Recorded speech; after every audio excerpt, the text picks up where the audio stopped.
दोस्तों इस फिल्म के आगाज में सबसे बड़ा मजाक तो मजहब का बनाया गया है कि एक आयशा नामी लड़की बुत से बातें कर रही है। लाओ साहब एक जोक बोलो। अबे यार राइटर, मुझे पता है तुमने इंडिया में रहने वाले मुस्लिम और हिंदुओं के दरमियान प्यार बनाने के लिए ये वाला काम किया है, लेकिन इसका कोई तुक नहीं बनता। मुस्लिम मर जाएगा लेकिन बुत को भगवान नहीं कहेगा, क्योंकि मुसलमान का मतलब ये है कि वो एक रब को मानता है, और अगर बुत को भगवान कहेगा तो मुसलमान ही नहीं रहेगा। इसलिए राइटर अन्नी दिया, नेक्स्ट टाइम कोई लॉजिक वाली चीज बनाना, ठीक है ना। ज्यादा शेरू बनने की जरूरत नहीं है, जिस चीज का नहीं पता सिंपैथी लेने के लिए उस चीज को फिल्मों में ना घुसेरो, ठीक है ना। एक जोक बोलो। खैर ऐसे जाते जाते रास्ते में खड्डा आता है तो ये बच्चों का एक्सीडेंट होने से बाल बाल बचती है, और वहाँ पे खड़े एक बंदे को कहती है कि सड़क ठीक करो चवलो। अरे हे मैडम, वो इलेक्ट्रिशियन है, उसको कंस्ट्रक्शन का काम कह रही हो, पागल हो। एक जोक बोलो। खैर ये तो पागल लग रही है, लेकिन इलेक्ट्रिशियन समझदार होगा, उसकी बात सुनते हैं। फिक्र मत कीजिए मैडम, आज के बाद आपको शिकायत का मौका नहीं मिलेगा। लो ये इलेक्ट्रिशियन भी पागल है। वैसे आपने इस इलेक्ट्रिशियन की आवाज गौर से सुन ली ना, आगे जाके काम आएगी। आपको शिकायत का मौका नहीं मिलेगा। वैसे डायरेक्टर एक बात तो बताओ, ये जो बेल्ट है कभी ऊपर हो जाता है कभी नीचे हो जाता है, ये तुम्हारी गलती है या उसका अपना चमत्कार है, पता नहीं। खैर जब ये घर आती है तो अपने आशिक को कॉल करती है, वो कहता है कि मुझे नौकरी मिल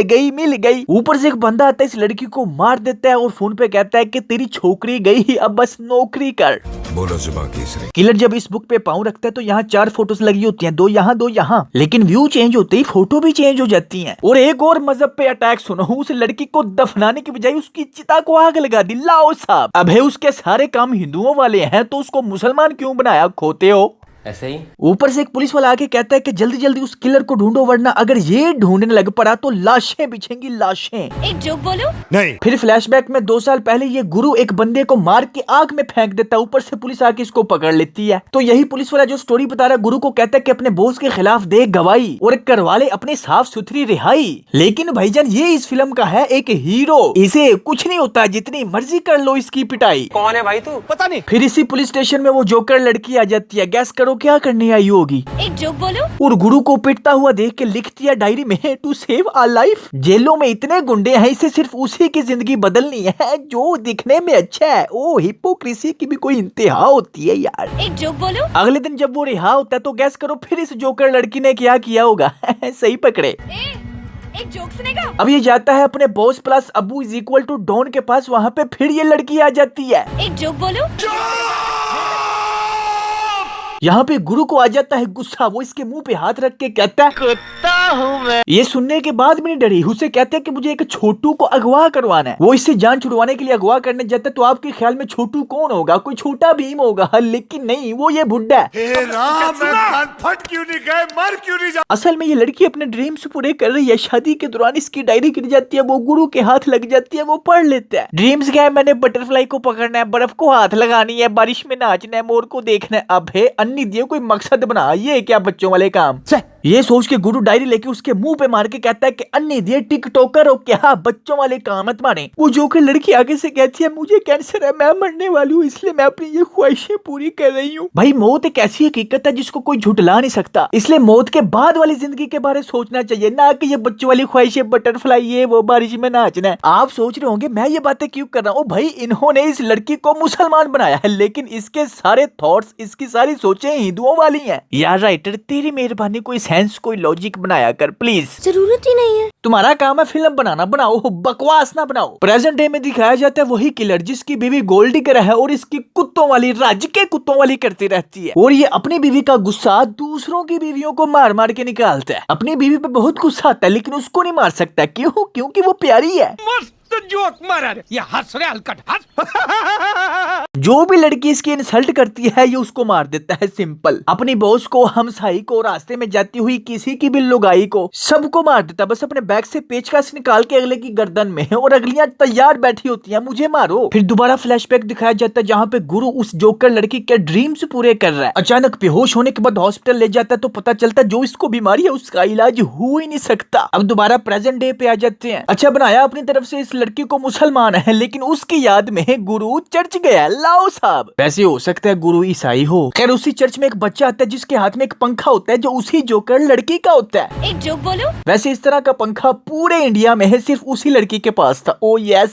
दूसरी तरफ ये अनिदा फिर अपनी बीवी से जलीलो ख्वार होके कुत्तों वाली करवा के उसका गुस्सा फिर किसी औरत को मार के निकाल ही रहा होता है कि ऊपर से गुरु आ जाता है। वो उसको फेंटा लगाता है, बहुत फेंटा लगाता है। फिर उसको कहता है कि मैं तुझे मारूंगा नहीं पर रोज मारूंगा। फिर मजीद ठुड्डे मार के हॉस्पिटल के बाहर पैसे दे के छोड़ देता है कि अपना इलाज करा ताकि फिर मैं तुझे नए जख्म देने आऊं। भगवान आई एम सॉरी कि मैं ये भी आपके पास प्रे करने के लिए नहीं आ सका। लो जी एक और नया ड्रामा। ओ भाई राइटर तुमने कौन सी मिक्स किस्म की भंग पी हुई है। यही बच्चा कभी चर्च जाता है और कभी बुत के सामने प्रार्थना कर रहा है। लाओ साहब। लगता है इसने दुनिया के सारे नशों को मिला के एक नया नशा बनाया और उसे पिया है, तभी तो ये हर चीज को मिक्स कर रहा है, अपनी तरफ से पाडा बन रहा है। खैर यहाँ पे गुरु को पता है कि वो अन्नी दी जोकर गर्ल प्रेग्नेंट थी। इसको मजीद गुस्सा आ जाता है और यहीं पे ये किलर है लगे हाथ एक और नर्स को मारने लगा था। ऊपर से गुरु ने आके इसकी फिर फेंटी लगा दी।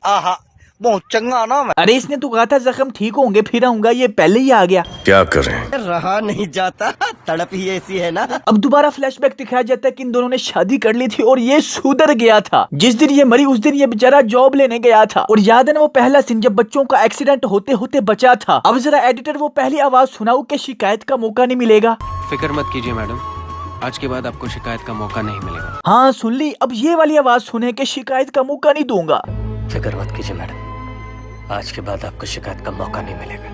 यार डायरेक्टर है ये क्या बात हुई, प्लीज मुझे समझाओ। पहले बंदे की आवाज और थी अब और है। राइटर ने तो नशा किया था, तुमने भी किया हुआ है। नहीं। खैर पुलिस को किलर का सुराग मिलता तो वो उसकी बीवी को ले जाते हैं। गुरु नहीं चाहता कि पुलिस उसको पकड़े है, गुरु खुद उसको रोज मारना चाहता है। उसकी बीवी न्यूज में कहती है मेरा राकेश ऐसा नहीं कर सकता, ये सब गुरु ने किया होगा। Rakesh I love you. Rakesh अपने दिमाग पे जोर देता तो उसको पता चल जाता है कि ये गुरु किसका हस्बैंड था। वो गुरु के एक और चाहने वाले को मार के पुलिस को कॉल करके कहता है कि मुझे अरेस्ट कर लो। पुलिस वाला गुरु को कहता है कि मैंने अपनी लाइफ में ऐसा कमीना नहीं देखा, तू जा गुरु उसे मार। राकेश उसी जगह का पता बताता है जहाँ पे उसने उसको मारा था और ये जानबूझ के पुलिस वाले को अपना पता बताता है क्योंकि इसको पता था कि गुरु ही आएगा। और ये गुरु से हंसी खुशी मार खा के कह रहा होता है कि मुझे मार दे, मैं अपनी बीवी की नजरों में हीरो बन जाऊंगा। तो मुझे मारेगा और मेरी मौत से मैं सुलू की नजरों में हीरो बन जाऊंगा। तेरी ही वजह से तो मेरी बीवी ने मुझे आई लव यू कहा। ओ यस। अब चाहे तू मुझे मार दे, मैं बस अपनी बीवी से आई लव यू सुनना चाहता था। प्लीज मुझे छोड़ दो, प्लीज मुझे माफ कर दो, प्लीज मुझे माफ कर दो, प्लीज मुझे माफ कर दो प्लीज।